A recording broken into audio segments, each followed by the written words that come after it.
ఉంటుందమ్మా. అంటే భయం అనేది ఒకటి డెఫినెట్ గా వెంటాడుతుంది. బికాజ్ ఆడపిల్ల కాబట్టి. అలాగే సో షోస్ కి తీసుకెళ్లేటప్పుడు ఆ జర్నీస్ లో కానివ్వండి, ఒక లొకేషన్ నుంచి ఇంకో లొకేషన్ కి వెళ్ళాలి. సో ఏదైనా అంటే తనకు కూడా తెలిసి ఉండదు చిన్నపిల్ల కాబట్టి. సో ఏదైనా చాలా కష్టమైంది భరించాను, ఒక భయమైన అంటే యాక్చువల్గా అమీర్పేటలో వాళ్ళు ఏంటంటే దింపేసి వెళ్ళిపోతారు కార్లో మమ్మల్ని. బస్సు వచ్చేటప్పటికి షోకి సంబంధించి మొత్తం ప్రతి దానికి వెళ్ళేదాన్ని కదా, ప్రతి షోలో. అక్కడ దింపేసినప్పుడు 1 గంట అయిపోయేది, బస్సు వచ్చేది కాదు. నాకు అసలు అక్కడ ఏం చేయాలో తెలిసేది కాదు. ఒక్కదాన్ని ఉండిపోయేదాన్ని, పిల్లని ఒళ్ళో పెట్టుకునేదాన్ని. అసలు ఆ సిచ్యువేషన్ ఏంటంటే ఎవరో తెలియదు, నేను చిన్నదాన్నే కదా, అంత అప్పుడు దాని చిన్నపిల్లని అన్నప్పుడు నాకు చాలా భయం వేసేది. ఒకసారి హోటల్స్కి వెళ్తే గొళ్ళు ఉండేది కాదు, ఏముండేది, లాక్ ఉండేది కాదు. అలాంటప్పుడు ఎవరు వస్తారో అని ఉండేది. తర్వాత ట్రైన్లో నేను ట్రావెల్ చేస్తున్నప్పుడు మాకు అప్పటికి ఏసీలో వెళ్ళే మామూలు జర్నీ కదా, దాన్ని ఒళ్ళో పెట్టుకుని తెల్లవారులు అలా కూర్చునేదాన్ని. అది నడిచి వెళ్ళిపోతుందేమో, ఇదే ఆలోచన. ఓకే, అట్లా ప్రతి సెకండ్. అంటే చెప్తున్నాం కదా, అందులో ఏమో మాకు అంటే మా ఇంట్లో 45 మెంబర్స్, మేము ఒకే ఇంట్లో పెరిగాం. చాలా పెద్దది. దాంతో ఏంటంటే మా తాతగారు అసలు గుమ్మం దాటి వెళ్ళకూడదు, కాలేజీ కూడా చదివించానంటే స్ట్రిక్ట్ గా అందరూ వచ్చి ఇప్పుడు చదువు ఇచ్చిపోవటం ఏంటని చదివించారు. మేము ఒక సందులోకి వెళ్ళాలన్నా మాకు తోడిచ్చి పంపించాలి. నా మ్యారేజ్ అయిన తర్వాత కూడా రాజమండ్రికి కూడా పంపించలే మమ్మల్ని. అలాంటి దాన్ని ఒక్కసారిగా నన్ను ఈ పిల్లతో మొత్తం వెళ్ళిపోవాల్సి వచ్చింది. అసలు ఎలా వెళ్ళాలో అనేది మొదటి రోజు నాకు అసలు ఒక భయం వేస్తుంది కదా. ఈ జర్నీ ఎవరు చేయలేదు, ఎప్పుడు ఒక్కదాన్ని వెళ్ళలేదు, ఎలా వెళ్తాను ఏంటి. అలాగే నాకు అది నేర్పించింది ఏంటంటే మెయిన్ ఇదే ధైర్యం. ఓకే, మీకు లలితమ్మ ధైర్యం అంతే కదా. ఇప్పుడు నాకు ఇంకెవరు లేరు కదా, నేను 6-7 పిల్లల్ని తీసుకుని వెళ్ళిపోవాలి.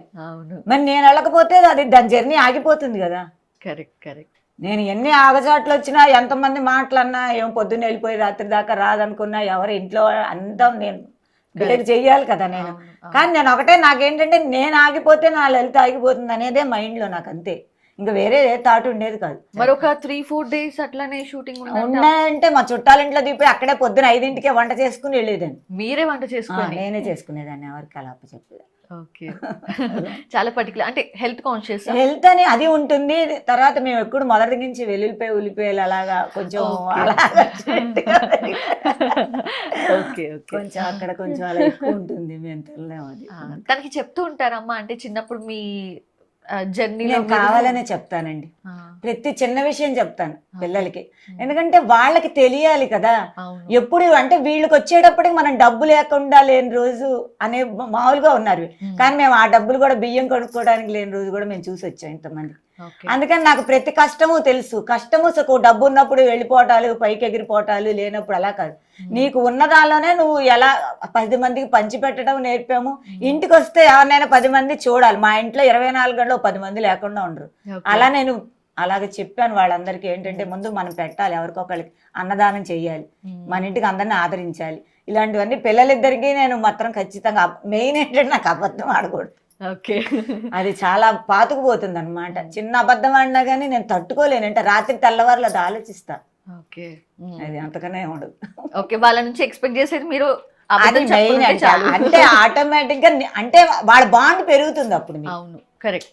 ఇప్పుడు నేను ఒకటి ఎంచుకున్నాం అనుకోండి, అది అలా వెళ్ళిపోతుంది. ఇలాగ ఓపెన్ అప్ పోయి ఉంటే అందరికి మనం కూడా వాళ్ళు చెప్పింది మనం కూడా వింటాం, వాళ్ళు చెప్పింది మనది వింటాం అనేది ఉంటుందని నా ఉద్దేశం. అవును అవును.